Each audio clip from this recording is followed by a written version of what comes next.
Саламатсыздар ма, құрметті оқушылар. Бұл сабақта мен бірнеше есептің шығарылу жолын ұсынатын боламын. Өзімнің әдісім бар, мектепте үйрететін бар, үйретпейтін бар деген сияқты. Және сабақтың соңында есептер талдап болған соң сіздерге бір керемет ұсыныс жасаймын. Сол ұсынысты қабылдау арқылы сіздер математиканы 100% меңгеруге мүмкіндік болады. Пока мен есептер талдап көрсем, мұқият қарап отырыңыздар. Бірінші есеп былай.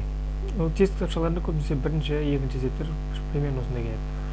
Бұл есептің мен шығарылу жолын ұсынайын сіздерге. Жалпы мектепте қалай шығарады, сол шығарылу жолын бірінші шығарып көрсетейін. Ең бірінші есептің астында тұрған квадрат теңдеу. Квадрат теңдеуді былай ыңғайлап жазайық. А квадрат минус 4а плюс 4. Ештеңе өзгерген жоқ, просто а квадрат соңына жазып қойған екен, мен соны бірінші жаздым. 4-те екінші жаздым. Мынау қарап тұрсақ, а мысалы минус 4а плюс 4 деген а минус 2-нің квадратын береді. Мына нәрсе а минус 2-нің квадратын береді. Егер мынаны ашсақ, сіздерде мынандай формула бар ғой, а минус в-нің квадрат тең болады а квадрат минус 2av плюс в квадрат деген сияқты, осындай бір қысқаша көбейту формулалар бар. Мынау соған келеді. Енді үстінен 3-ті жақ шаңалынан шығарсақ, мысалы 3-те 6 дегеніміз 3 көбейту 2, 3а дегеніміз 3 көбейту а ғой, екеуінің де 3-те ортақ бөлініп шығарып жіберсек, жақ ішінен не қалады? 2 азайту а қалады. 2 азайту а. Жақшана яғни бөлшектің астында не болды бөлімінде? А минус 2-нің квадраты. А минус 2-нің квадраты. Болды, мынау қаяқтан шыққан түсінікті болды. Енді үстін былай жасайық. 3, мына жақшаның ішінде минусты жақшаналынан шығарсам не болады? Минусты жақшаналынан шығарып жіберсем, мына минусты. Ондай да болады, таңбаны жақшаналынан шығару. А минус 2 болды. Орын ауысып кетті. Неге? Өйткені мына минусты аға көбейтсек минус а болады. Минусты минус 2-ге көбейтсек плюс 2 болады. Сонда минусты бір таңбаны алдына шығарып жіберуге болады. Енді осы таңбаны мына минус 3-тің алдына шығарып жіберейік. Мына нәрсе жоқ деп есептейік. Минус 3 көбейту а минус 2. Егер минус 3-ті аға көбейтсек минус 3а шығады, бұл баста қайтадан минус 3-ті минус 2-ге көбейтсек плюс 6 шығады. Ол түсінікті уже. Астында а минус 2-нің квадраты. Енді сіздер мынаны білесіздер, мысалы үстінде а тұрса, астында а квадрат тұрса, мына а-ның бір дәрежесі мен мынаның бір дәрежесі кетіп қалады. Сонда не болады? 1 бөлінген а қалады. Тура сол сияқты а минус 2 түгел кетсе, мынаның квадратын қысқартамыз. Сонда бізде не болады? Минус 3 бөлінген а минус 2 қалады. Түгел кетіп қалды. Енді мына минусты астына түсіріп жіберсек не болады? 3 бөлінген минусты мынаны көтсек минус а болады. Минусты минус 2-ге көтсек плюс 2 болады. Сонда бұны бүйтіп жазсақ болады. 2 минус а, 3 бөлінген 2 минус а. 3 бөлінген 2 минус а деген бізде мына жазулар кетіп қалмасын. 3 бөлінген 2 минус а деген д нұсқасында тұр. Бізде қарайтын болсақ. Енді бұл мектептегі шығарылу жолы. Мынандай нәрсені білу керек, мына нәрсені білу керек, ортақ бөлім шығару керек. Осындай бір шама жұмыс. Қиын ештеңесі жоқ. Енді мен бұны шығарудың мынандай жолын ұсынамын. А тең болады 1 деген бір сан берейік. А-ның орнына 1 деген санды берейік. Не болады? А-ның мәні 1-ге тең болсын, мына жердегі А-ның бәрінің орнына 1 қойып шығамыз деген сөз. 6 азайту 3 көбейту 1 бөлімде 4 азайту 4 көбейту 1 плюс 1-дің квадраты. Не болады? Мына екеуі 3, 6-тан азайтсақ 3 болады. 4 минус 4 екеуі қысқарып кетеді. 4-ке 1-ді көбейтсек бәрі 4-қа қысқарып кетеді. 1-дің квадраты 1, 3-ті 1-ге бөлеміз 3. Сонда 3 шығады екен. А-ға 1-ді бергенде 3 шығады. Значит, нарадағы жауаптардағы А-ға да 1-ді қойған кезде бізде қайсысынан 3 шығады, сол дұрыс жауап болады. Енді 1-ді қойып шығайық. Мынау 2 тіпті, бұл мүлдем дұрыс емес. 1-ді қойсақ 2 бөлінген 3 минус 1 2-ні береді астында, үстінде 2 бар, 2-ге бөлсек 1. В келмейді, бізде 3 шығу керек. Енді былай жауаптарды көтеріп қойын.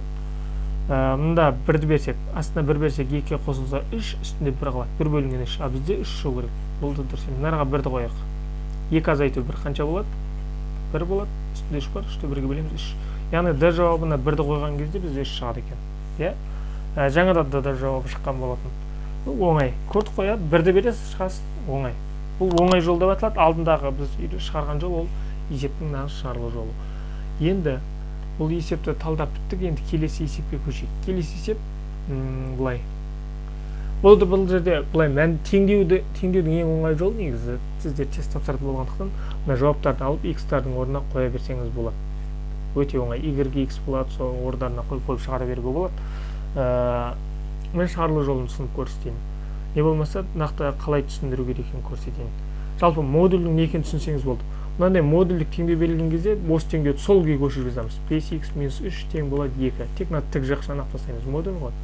Келесінде сол күйге көшіріп жазамыз, бірақ мына аяқта минус 1-ге көйтеміз. Минус 1-ге 2-ні көйтсек минус 2 болады. Міне, осындай жүйе шығады. Вот осы жүйені шешеміз x тең болады.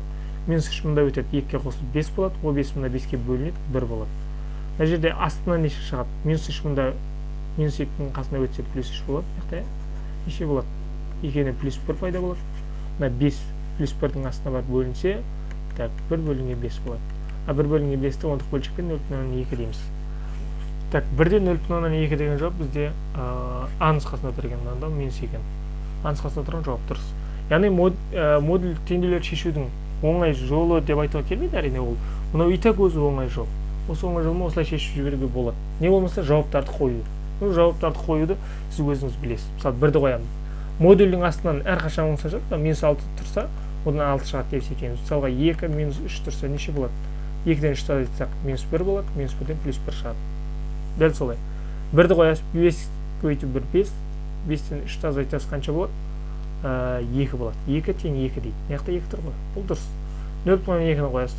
0,2-ге 5-ті көйтсеңіз 1 болады. 1 азайту 3 қанша болады? 1-ден 3 азайтсақ минус 2, модульден плюс 2 шығады. Ал теңсіздің оң жағында тағы 2 тұр. Бұл уже дұрыс. Жауаппен тексеру осылай. Енді оны білет деп есептейміз. Не болмаса біз кейін үйретіп жатармыз. Келесі бізде логарифм. Логарифм теңдеу теңсіздіктер бізде тест кітапшасында өте көп келеді. Не істейміз? Жалпы логарифм деген сөзге қысқаша тоқтала өтейік. 2-ның 3 дәрежесі мысалға 8 болса, осына логарифм тілінде логарифм 2 негізі 8 тең болады 3 деп жазылады. Мына екеуі бір нәрсе. Енді қарайық. 8-ді біз мұнда жаздық, дәрежені мұнда жаздық, теңдіктің келесі бетіне. Мына тұрған 2-ні мұнда жаздық. Дәл сол сияқты 4-тің 1 дәрежесі x плюс y-ға тең деген сөз. 2-ның 3 дәрежесі 8-ге тең. 4-тің 1 дәрежесі тең болады бізде нешеге? x плюс y-ға. Астында да дәл солай. 7-ның 1 дәрежесі, санарда неше тұрады? Соны алып келеміз, ананы дәрежесі қылып жазамыз. 1 дәрежесі тең болады 3x минус 4y-ға. 4-тің 1 дәрежесі 4-ке тең, 7-ның 1 дәрежесі 7-ге тең. Оны ешқандай нәрсе өзгермейді. Енді ана тең жүйені шешу керек. Бұлда да жауаптарды былай орнына қойып шығарсақ болады. Немесе ең басындағы да қойсақ болады. Біз шығарды жолын сынайық. Үстіңгі жүйені былай 2-ге көйтіп жіберейік. 2-ге көйту деген сөз түгел әрбір мүшесін 2-ге көйтіп шығамыз. Көйтін шыққан нәрсені астына жазайық. 2 көйту 4 8 болады, тең болады. 2 көйту x 2x болады. 2 көйту 2y плюс 4y болады. Үстіндегі жүйені алып тастаймыз. Біз себебін не істедік? 2-ге көйтіп жаңадан бір жүйе алдық. Мынау бізде жаңадан шыққан жүйе. Енді осы жүйені бір-біріне қосып жүруге болады. 7 плюс 8 15 тең болады 3x плюс 5x қанша болады? Ой, 3x плюс 2x бізде шығады 5x. Минус 4y плюс 4y бір-біріне қоссақ уже 0. Жоқ қылып жібереді бір-бірін. Бізде осы y-тан құтылу үшін біз мына 2-ге көйткен болатынбыз. Енді осы жерде 15 тең болады 5x болса, x тең болады нешеге? Мына 5-ті 15-тің астына бөліп жібересіз 3. X-іміз 3-ге тең. Мына 3 емес жауаптар бүйтіп жазсақ болады. Сонда енді қарайық, x-іміз 3-ге тең болса, мысалы шамамен қай жерге қойсақ? Мына жерге қойсақ. 2 көйту қанша болады? 6 болады. Бұл 6 теңдік келесі жағына өтсе 8-ден азайтылып 2 болады. Тең болады, мына жақта не қалды? 4y. Y тең болады нешеге? 2 бөлінген 4. 2 бөлінген 4 деген 2-ден 1. Я 2-ден 2-ге қысқартамыз. Бұл тең болады 0,5. 0,5 жазылмай көрініп алды мынау. 0,5. Y-іміз 0,5, x-іміз 3. 3-тен 0,5 деген бізде в нұсқасында тұрған жауап. Бұл логарифмдік теңдеулерді шешу. Енді келесі бізде логарифмдік теңсіздіктер. Бұны қалай шешеміз? Былай жасаймыз. Логарифм 4 негізді x минус 1 үлкен 1-ден астында логарифм 5 негізді 2x минус 1 үлкен 1-ден. Оқылу осылай. Оқуды үйретіп жатырық. Жаңағы айттық біз 4-тің 1 дәрежесі мынаған тең деген сияқты. Енді осын жазайық. x минус 1 үлкен дейміз. Таңбаны қоямыз да 4-ті мұнда дәреже қоямыз. 4-тің 1 дәрежесі.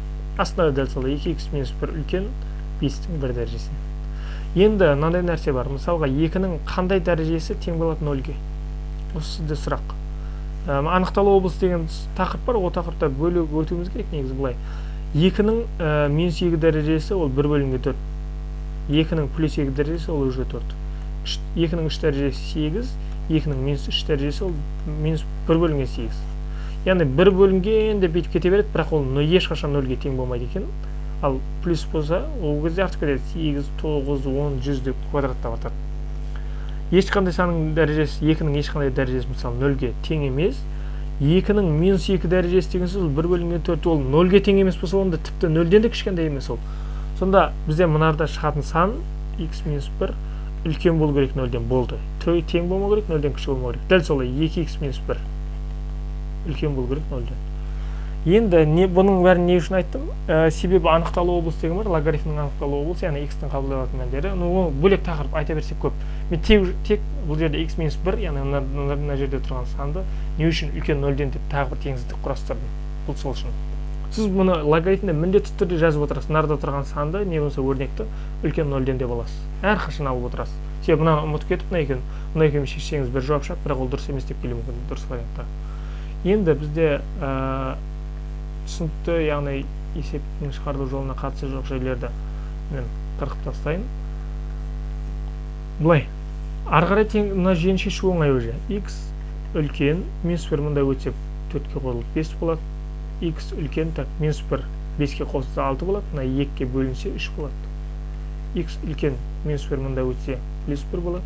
X үлкен, так, -1 мында 1 болып өтеді, мына 2 оған бөлінеді. 1 бөлінген 2. Не болса 0,5 деп айтсақ болады. Енді қарайық, бізде x-тің жауабы қандай дейді, мына теңсіздіктерге қарасақ. X ол 1-ден үлкен болу керек, 0,5-тен үлкен болу керек, 3-тен де 5-тен үлкен болу керек. Енді қарайық, 3-тен үлкен сан бар, 4 деген. Мына теңсіздікке сәйкес, бірақ ол 4-тен 5-тен кіші болып қалады, ол 4 деген сан. Сондықтан мынаған келген жауап мынаған келмейді. Дәл сол сияқты мынаның ішіндегі ең үлкен мысалы бізде 5, яғни 5-тен үлкен сан, ол мынадан да үлкен болады, мынадан да үлкен болады. Және 5-тің өзінен де үлкен болады. Сондықтан мынаның бәрін сызамыз. X үлкен 5-тен, енді сызамыз. 5-те жазамыз. 5-тен плюс x-ке дейін деген сөз ғой. Яғни 5-тен үлкен жауап бізде дұрыс. 5-тен плюс x-ке дейін деген жауап бізде қай нұсқада тұр? Бізде мынау е нұсқасында тұрған жауап та дұрыс тұр. Енді біз ана теңсіздіктің жауабын шештік. Мен келесі есепке көшейін. Енді көп есептерде мынандай физикалық есептер келеді мынандай. X-та, яғни функция ғой, X-та 6t куб плюс 2016 заң бойынша түзу қозғалған дененің t тең болады 3 кезіндегі қозғалыс жылдамдығы мен үдеуін табыңыз дейді. Бұл былай. Туындының физикалық мағынасы деген тақырып бар. Сол тақырыпта өтеді. Бұл енді ешқандай емес, бұл үш қана формула бар. Сол үш қана формуланың туындысының нәтижесінде шыққан. Былай, жылдамдық деген шама бар, жол деген шама бар, уақыт деген шама бар, Енді уақыт бұл жерде айнымалы. Мысалы сіздерде 2x плюс 3 деген функция болса, x айнымалы болады. Дәл сол сияқты t екеуі бір нәрсе. Мына жерде мысалы 6x куб деп беру мүмкін, немесе 6t куб деп беру мүмкін деген сияқты. В, S және A үдеу деген тағы бір төртінші шама бар, үдеу. Яғни үдемелі қозғалыс деген физиктер болса түсінеді, ал математика, география таңдағандар, олар үдеу деген нәрсені онша түсіне бермейді. Бұлай, формула, сіздер математикадан да формуланы білесіздер. В жылдамдық тең болады нешеге? S бөлінген T. Ал үдеудің формуласында жаза кетейін мен, дельта В, дельта В демей ақ қоймын. Дельта В физиктер үшін қажет. Математиканы түсіндірген екен, А тең болады В бөлінген Т. Жылдамдықты Т-ға бөлесіз, уақытқа бөлесіз. Мынаған бөлесіз. Бізде осындай екі формула бар. Жылдамдық табу үшін жолды уақытқа бөлесіз, ал үдеуді табу үшін жылдамдықты уақытқа бөлесіз. Болды. Енді қарайық, үстінде тұрған шамадан әрқашан туындасақ, мынау шығып отырады. Жолдан туындасақ, жылдамдық шығады, жылдамдықтан туындасақ, үдеу шығады. Ал жолдан екі рет туындасақ не болады? Үдеу шығады. Болды, осы формула, осы үшеуін жаттап аласыз, бітті. Мынандай ТКО бірдеңе деген есеп келе ма, бітті. Осыған сала бересіз. Енді мына формуланы қайтадан жазып қояйын. S-тің туындысы V-ға тең, V-ның туындысы A-ға тең. Болды. Енді бізде не дейді? S-ті беріп қойған. Мына көбісі S-ті береді. Егер A-ны беріп қой, V-ны тап десе, A-дан алғашқы функция алып, интеграл алып, V-ны табасыз. V-дан интеграл алып, A-ны табасыз. S-ті табасыз деген сияқты. Ондай есептер бірен саран келеді. Енді бұлай. S беріп қойған, бізде айтады, уақытты беріп қойған 3 секунд кезіндегі жылдамдығын табыңыз дейміз. Мысалы, бірінші жылдамдығында. Жылдамдық табу үшін біз S-тан туындалуымыз керек. S-тің туындысы неге тең? Мынау. 6 куб. Т кубтың туындысы 3 алдына түссе 18 болады. Бір санда жазамыз Т-дан кубтан квадрат болады. 2016-ның туындысы уже 0. В дегеніміз 18 Т квадрат екен. Қозғалыс теңдеу 3 секунд кезіндегі жылдамдықты тапты. 3-ті қойсақ мына жерге Т-ның орнына 3-ті қоямыз. Неше болады? 9 9-ға 18 өтеміз 162 болады. 162 деген жауап мысалы бізде мына екі жауапта тұр, мына екі дұрыс емес деген сөз. Енді v-дан туындасақ a шығады. Яғни 18t квадраттың туындысы 36t болады. 2 алдына түседі, 18 көйтіледі, 2-ден 1-ді жазамыз, 1-ді жазбаймыз. Так, 3-ті әкеп тағынары қоямыз, 3-ті 36 көйтсек 108 болады. 162-де 108 біздің нұсқасында тұрған жауап. Үдеудің өлшем бірлігі метр бөлінген секунд квадрат. Бұл уже түсінікті, бізде нені білу керек екен? Жолдан туындағанда жылдамдық шығады, жылдамдықтың туындағанда үдеу шығады. И все. Енді бұған біз кейін ұзағынан тоқталамыз. Неден шыққан деген сияқты. Так, келесі бізде теңсіздіктер. Теңсіздіктер бізде тақырыптар, теңсіздік тақырыбы бізде тестте ең көп келетін тақырып. Так. Бұлай. Мынандай бір теңсіздік берілген, ұзақ сияқты көрінеді, бірақ ең оңай теңсіздік. Үстінен шешеміз, астын жеке-жеке шешеміз. Үсті бөлшек тұр, бөлшектен құтылу үшін бәріне ортақ бөлім беруіміз керек. 6, 3, 2. Бәріне ортақ сан қандай сан? Мысалы 6 деген сан. 6-ға келтіру үшін мынаны 1-ге көйтесіз, мынаны 2-ге көйтесіз. 2-ге 3-ге көйтсек 6 ғой. Мынаны астын 6-ға келтіру үшін 3-ге көйтесіз. Енді бәрін көйтсек 6 болады. Астын алып тастаймыздан шыққан санды үстіне жазып отырамын. 1 көйту 2 минус x. 2 минус x сақталады. Плюс 2-ні x-ға көйтесіз 2x. Теңсіздікті қоясыз. Так, 3-ті көйтесіз. 3 көйту 3x қанша болады? 9x минус 6. 3-ті минус 2 көйтсек минус 6 болады. Енді мына екенін минус x плюс 2x қанша болады? Бұдан плюс 1x шығады. Плюс 1x-ті 9x санасақ 8x қалады. Үлкенде тең қалады. Минус 6 мұнда плюс 6 өтсе 2-ге қосылып 8 болады. Енді осы жерден x үлкенде тең неше болады? 8-ді мына 8-ге бөлесіз 1. Я просто мен x-ті мұнда жаздым, ал x-ті мұнда жазғаннан кейін x үлкен деп жаздық қой, мына да x үлкен деп жазамыз. Болды, мен ештеңе орналастырған жоқ. X үлкен 1-ден. Бұл бір жауап. Енді мынаны қараймыз. Үстінен мынандай нәрсе шығады екен, астын шешеміз еді. 4 бөлінген x минус 2, мына плюс 1-ді мұнда минус 1-ға өткізсек, минус 1 үлкен тең 0-ден. Теңсіздіктер нәзіктеу есеп, яғни шығару есептеп шығару керек. Мынаған x минус 2-ден ортақ бөлім бір, себебі 1 ғой. Мынаның асты x минус 2, мынаның асты 1. Мынаған 1-ден беріп жазып қажет жоқ, x минус 2 мынаған ортақ бөлім қылып бересіз. Сонда не шығады бізде? 4, так, x көйту минус 1, минус x, минус 1 көйту минус 2, плюс 2 болады. Астында x минус 2 сақталады, үлкен 0-ден. 4 плюс 2 6-ны береді, 6 минус x болады үстінде. Так. 6 минус x бөлінген x минус 2 үлкен тең 0-ден. Енді не істейміз? Мына x-тің алдын плюс қылу үшін біз x минус 6 деп жазсақ. 6 минус x емес. Бірақ есесіне мына теңсіздіктер жүйесін кері қарай алмастыр жібереміз. Үлкен деп жаздық қой, енді кіші деп жазамыз. Есесіне таңба ауыстық. Бұның не екенін қазір түсіндірем. Мынандай бөлшек теңсіздіктерде үсті 0-ге теңестіресіз, асты 0-ге теңестіресіз. Үсті 0-ге теңестірсеңіз x минус 6 тең 0 болса, x тең болады нешеге? 6-ға. Астынан x тең емес, енді тең емес деп аламыз, 0-ге тең емес. Так, минус 2 плюс 2 өтеді. Мынандай жауап шығады. Енді біз мынаны босатайық тақтан. Так. Енді не істейміз? Астын қарайық. Астынан бізде 6 және 2 деген сандар шықты. Мына жерде 2 деген сан бар, мына жерде 6 деген сан бар. Енді екеуінің де 6 плюс болғанда біз мынандай таңбаралықты анықтаудан білеміз. Плюс, минус, плюс деген таңба қоямыз. Егер мынаның екеуінің 6 плюс болмаса, онда мынадай таңба қоймаймыз. Енді қарайық теңсіздікке. Мына теңсіздікке қараймыз. 0-ден қандай? Кіші. Мына теңсіздігіміз 0-ден кіші деп тұр. Мысалы 2 кіші 6-дан деген сияқтына қарайтын болсақ, кіші деп тұр ғой. Яғни 0-ден кіші аралықтар ол мына минус деп беріледі, минус аралық 0-ден кіші аралық.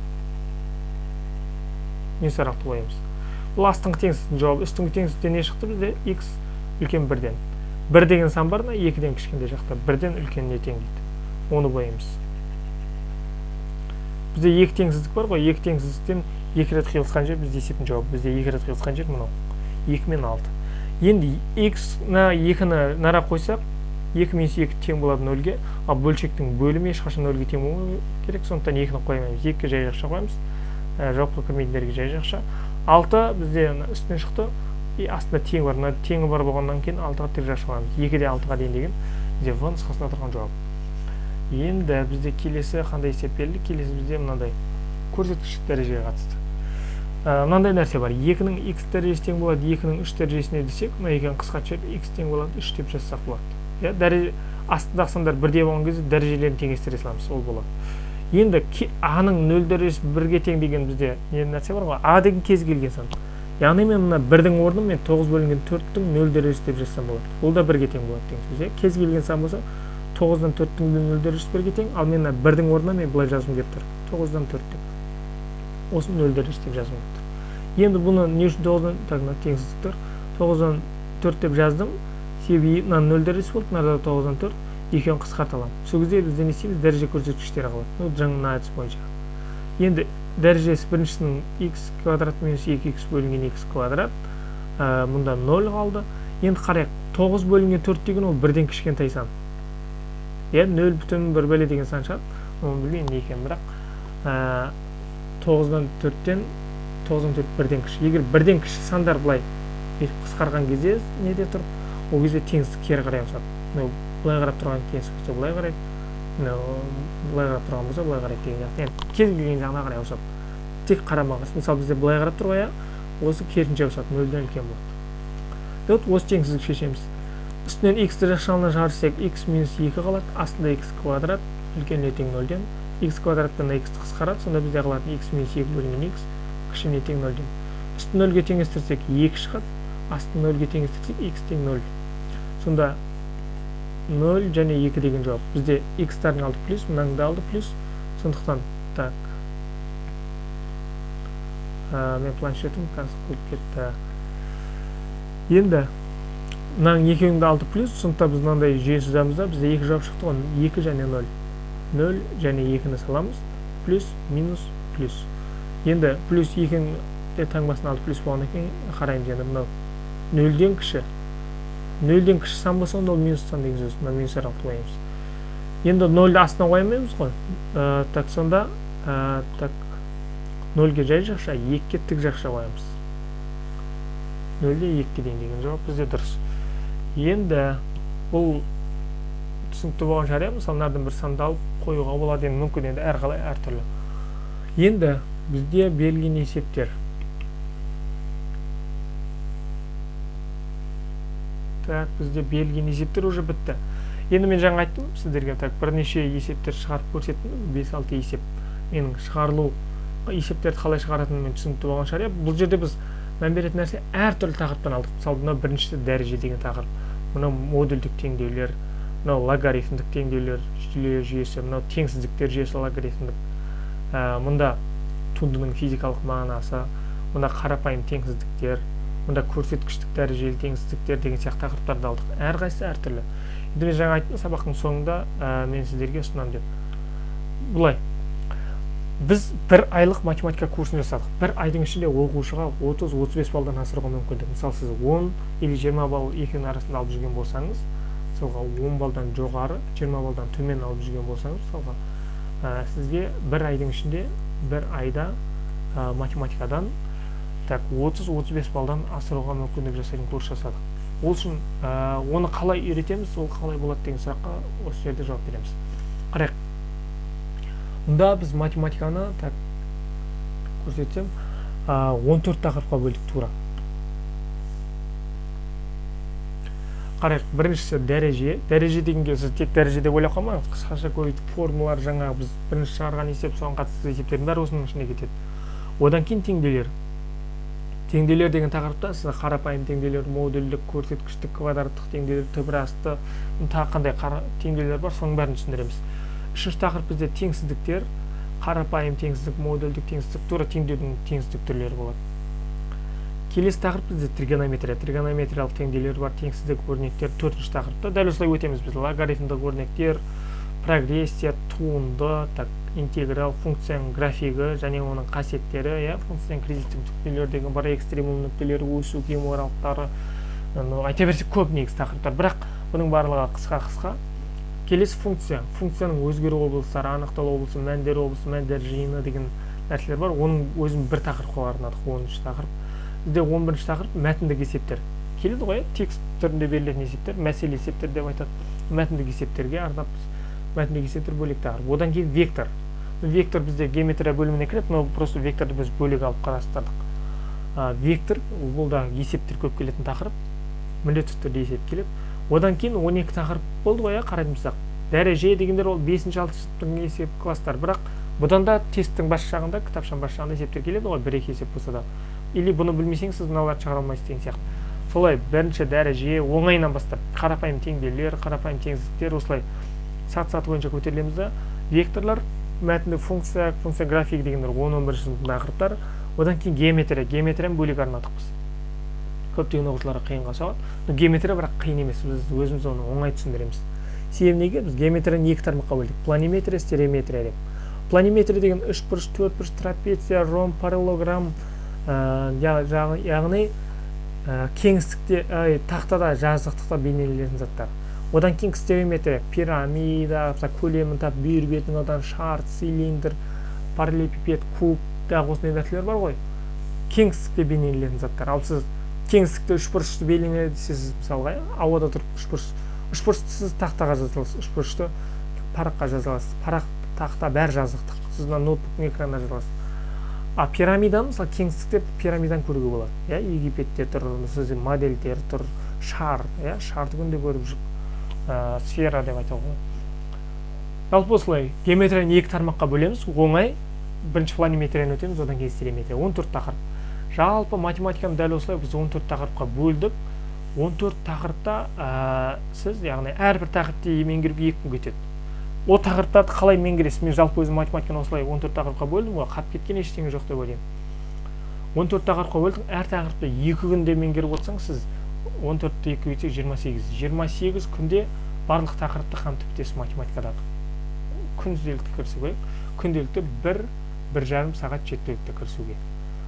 Енді одан кейін 28 күннен кейін ар жағында 2 күн қалады. 2 күннің ішінде біз бірінші күні, яғни 29-шы күні күрделі есептерді шешеміз. Тест кітапшаларынан 30 есеп болса, тест кітапшасының соның 20-сы оңай болып келеді негізі. 10-ы ғана қиындау болып келеді. Тіпті 10-ға да жетпеуі мүмкін. Әр кітапшадан күрделі деп тапқан есептердің бәрін жинап аламыз да бір сабақ арнаймыз. Бір күн соған кетеді. Күрделі есептерді тек талдаймыз. Соған қарап сіз біраз нәрсе үйренесіз. Одан кейін нұсқа талдау. Ең соңғы 30-шы күні нұсқа талдау сабақтары беріледі сіздерге. Яғни тек 2019-да келген, 20-да келген, оның алдында келген нұсқа талдаулар, бір нұсқа бастан аяқ талдау сабақтар болады, соны талдайтын боламыз. Одан кейін бізде астында тұрған не нәрсе? Әрбір тақырыпты қалай түсіндіреміз? Мысалға бізде кез келген тақырыпты айтуға, мысалы дәреже или теңдеу, бәрі жеке тақырып. Бір тақырыпты түсіндіруге бізде былай теория сабағы дейді. Теория сабағы деген не сөз? Ол тақырыпқа түсіндірме, формула қорыту, бұл тақырып қайдан шыққан, нені үйретеді, сол нәрсе. Одан кейін практика сабағы. Сол тақырыпты үйреттік қой, біз мынандай формула бар, бұл жерде бұл формула былай қорытылады, осылай түсініктеме бердік. Сол түсініктеме берген формулаларға қатысты тест кітапшаларынан біз дәл осы бүгін қандай тақырыпты өттік, сол тақырыпқа қатысты бірнеше есеп талдайтын боламыз. Бірнеше болғанда 30 минут, 1 сағатны сондай талдауымыз мүмкін. Одан кейін сізге өзіңізге үй жұмысы беріледі. Осы тақырыпқа қатысты. Үй жұмысы беріледі, сол үй жұмысын сіз шығарасыз. Өте оңай, қатты қиындығы жоқ. Қиын есептер де бар соң жақтарында. Одан кейін сіз мысалы шығара алатыныңыз бар, үй жұмысынан шығара алмайтын есептеріңіз бар, әртүрлі ғой. Одан кейін келесі күнде сіздерге үй жұмысын талдау сабағын жібереміз. Кеше сіздерге үй жұмысын бердік қой, мысалға айталық. Осы есептерді шығарыңыз деп. Сіз шығардыңыз, шығара алмағаныңыз бар. Содан кейін ертесіне біз сол үй жұмыстарын шығарылу барлық жолын бір-ақ ұсынамыз. Қарайтын болсаңыз, сіз кеше былай есепті былай шығарған екен ғой деген сияқты өзіңіз шеше алмаған есептердің шығарылу жолын көретін боласыз. Одан кейін курс жүргізушісі мен Аязбек Рамазан Қазақ ұлттық университетінде оқимын. Өзім суреттерін бір көрсете салайын. Интернетте парақшаларында бар. Так. Математикадан 40 балдың 39-ын жинап шыққам. Қазір Қазгуде механика математика деген факультетте программист мамандығын меңгеру үстіндемін. Енді жалпы оқушылар ұлттық бірыңғай тестілеуге дайындап жүргеніме біршама уақыт болды. Сіздерге де оңай түсіндіре аламын. Так, енді жаңағы бетке ауысайын. Бұлай курстың ұзақтығы 1 ай болады. 1 айдың ішінде нені қалай үйрететінімізді түсіндірдік. 14 тақырып болады, тағы 2 күнде қосымша жұмыстар. Әр тақырыпта меңгеруді түсіндірдік. Теория болады, практика, үй жұмысы анау-мынау. Одан кейін курстың бағасы. Курстың бағасы 8.000 теңге. Енді біз біршама жұмыстар дайындадық қой, сіздер үшін біршама дайындаймыз. 30-35 балдан асыруға кепілдік беріп тұрмыз. Бағасы 8.000 теңге болады. Сақталу, мысалы, курс аяқталғаннан кейін сіз үй жұмыстары бар, сізде сабақтар жібердік қой. Сабақтар сізде 1 жыл сақталады. 1 жыл бойы сізде тұрады. Алып қоймаймыз. Одан кейін курс өтетін орны оңай. Telegram чат болады, Telegram чатта талқылаймыз, және YouTube канал. YouTube'тан видео көру деген ең оңай ғой, сайт неге қарағанда ең оңай YouTube'тан қараған. YouTube'тан жабық не де береді, оның бәрін көрсетеміз. Кепілдік бізде 30-35 балдан егер аспаса сіздің бағыңыз ақша қайтарылады. Яғни сізде мына біз айтқан нәрселердің барлығын істеп шыққаннан кейін сізде мен ойлаймын 30-35 балдан аспау мүмкін емес. Себебі бізде алдыңғы курсқа жазылған оқушыларда дәл осындай нәтиже көрсетті. Сабақтарды қарап, практика сабағы болады, оны қарайсыз, үй жұмысына береді, оны шығарасыз, үй жұмысына талдау сабағы береді, оны шығарасыз. Одан кейін нұсқа талдаумен айналысасыз. Егер осының барлығын сіз мына бүкіл нәрсе меңгеріп шықсаңыз, сізде тіпті 40 балға жетуі мүмкін. Себебі мен өзім 40 балды алып шыққам. 39-ын алып шыққам. Бір сұрақ қате кетті. Оның неден екенін білмедім. Кепілдігі бар, курстың 1 жыл бойы сақталады, және курстың өту орны оңай, Telegram және YouTube канал. Тіпті ауылдық жерлердегі интернеттің өзі де жетеді, YouTube'тан видео көруге жетеді. Прямой эфирді қарау мұнда қиын. Курс жүргізушіні таныстырдым. Курстың ұзақтығы 1 ай болады. 3 ай, 4 ай емес, 2 ай емес, 1 ай. Күнделікті 1-1,5 сағаттан арнайсыз, 8.000 теңгеңіз кетеді. 1 жыл бойы сізде барлық тақырыптың түсіндірмесі болады. Қысқасын айтқанда 30-35 балл математикадан проблемаңыз шешіледі. Одан кейін бізбен байланыс, бізде ВКонтакте парақшаларымыз бар. Енді ВКонтакте қолданатын оқушылар бар жауын білмедім. Мына біздің ВКонтакте тобымыз, мына менің жеке ВКонтакте парақшам. Мұнда Instagram, біздің Instagram парақшамыз, математика астыңғы сызықша ОБТ. Осыны көріп келген болуыңыз мүмкін. Мен Instagram жеке аккаунтым, Ramazan.Ayazbek. Қарасаңыздар болады, енді мен онша көп фото салмаймын, жаңа фотоларын көрсеттім. Жазсаңыздар болады. Одан кейін бізбен байланыс, мұнда теленомер, яғни звондап сөйлесетін болсаңыз да, или WhatsApp-пен жазатын болсаңыз да осы номер 776 318 79 97. Жалпы математикадан курс өтіп жатырмыз. Егер курсқа жазылам десеңіз, осы WhatsApp номеріне жаза аласыз, не болмаса звондап сұрай аласыз, не болмаса біздің мынау Instagram парақшамызға тіркелу арқылы көптеген жаңалықтарды, яғни күнделікті не болып жатыр соның бәрін біліп отыра аласыз біздің математикаға қатысты. Курс туралы толық ақпаратты бердім. Курстың методикасы, яғни қалай үйрететінімізді көрсеттік. Қандай тақырыптарды өтетінімізді де көрсеттік. Мұнда 14 тақырып бар. Қысқасын айтқанда барлығы бомба болады. Сіздерді сол курста күтем. Курста барлығын түсіндірем. Ал есептерді қалай шығарам, қалай түсіндірем деген нәрсені сіз осы жаңа ғана 30 минут бойы қарадыңыз. Әрбір есепті қалай шығаратынын түсіндірдім. Бұл жерде әртүрлі тақырып. Ал жеке-жеке тақырыпқа кіріскен кезде мен жеке-жеке сүңгіп, қорытып, нақты сіздің басыңызға қойып бере алатын, білім беретін боламын. Сонымен сіздерді курста күтемін. Топта болған болсаңыздар, шығып кетпеңіздер, біз бірнеше тегін сабақтар ұсынатын боламыз. Олардан да қарап біршама нәрсе үйренуге болады. Сау саламатта болыңыздар. Барлықтарыңызға ұлттық бірыңғай тестілеуден жоғары балл, математикадан 35-40 балл, мен сияқты 39 балл алуларыңызға тілектеспін.